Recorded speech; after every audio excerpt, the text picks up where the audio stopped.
एक बार एक छोटी सी बच्ची हाथ में मिट्टी की गुल्लक लेकर के भागती हुई एक दवाइयों की दुकान पर गई। वो काफी देर तक वहां पर खड़ी रही, लेकिन दुकानदार का ध्यान उसकी तरफ नहीं गया क्योंकि और भी बहुत सारे लोग खड़े हुए थे।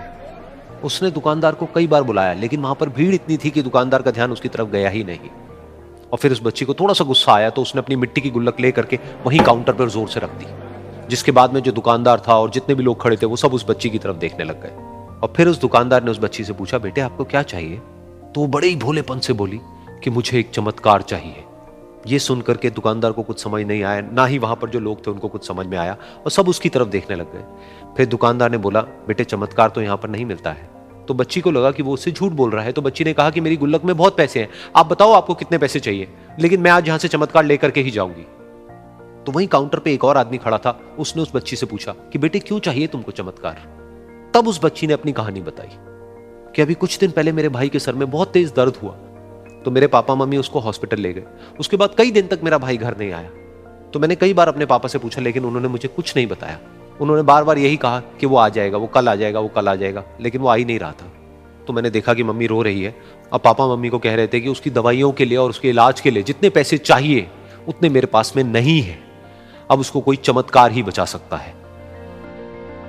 तब मुझे लगा कि अगर मेरे पापा के पास में इतने पैसे नहीं भी हैं तो क्या हुआ, मेरे पास में तो है। तो मैंने जितने भी पैसे जोड़ रखे हैं वो सारे लेकर के मैं इस दवाई की दुकान पर आई। फिर उस आदमी ने उस बच्ची से पूछा, कितने पैसे हैं तुम्हारे पास में? ये सुनते ही उस बच्ची ने अपनी गुल्लक उठाई, जमीन पर फेंकी और तोड़ दी, और पैसे गिनने लग गई। बाकी सब लोग खड़े होकर के उसको देख रहे थे। थोड़ी देर बाद उसने सारे पैसे अपने हाथ में इकट्ठे किए और बोली, मेरे पास में पूरे 19 रुपए हैं। वो जो आदमी वहां पर खड़ा था वो थोड़ा सा मुस्कुराया और बोला कि अरे तुम्हारे पास में तो पूरे पैसे हैं, इतने का ही तो आता है चमत्कार। ये सुनकर के वो बच्ची बहुत खुश हो गई और बोली कि चलो मैं आपको अपने पापा से मिलवाती हूं। बाद में पता लगा कि वो आदमी कोई आम आदमी नहीं था, बल्कि एक बहुत बड़ा न्यूरोसर्जन था, और उसने सिर्फ 19 रुपए में उसके भाई की सर्जरी करी, और कुछ ही दिन बाद वो ठीक होकर के घर वापस आ गया। फिर कुछ दिन बाद वो बच्ची, उसका भाई, उसके पापा, उसकी मम्मी, चारों एक साथ बैठे हुए थे और बात कर रहे थे। तो उसकी मम्मी ने उसके पापा से पूछा कि अब तो बता दो ये चमत्कार आपने किया कैसे? तो उन्होंने अपनी बेटी की तरफ देखा और बोले, ये चमत्कार मैंने नहीं, इसने किया है।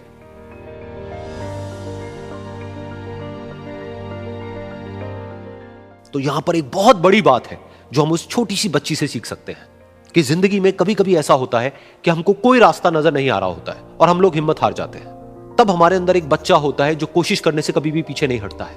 वो हार मानने को तैयार नहीं होता है क्योंकि उसको ना शब्द समझ नहीं आता है। वो बच्चा जिसके लिए कुछ भी नामुमकिन नहीं है, क्योंकि वो हर हाल में कोशिश करता ही रहता है।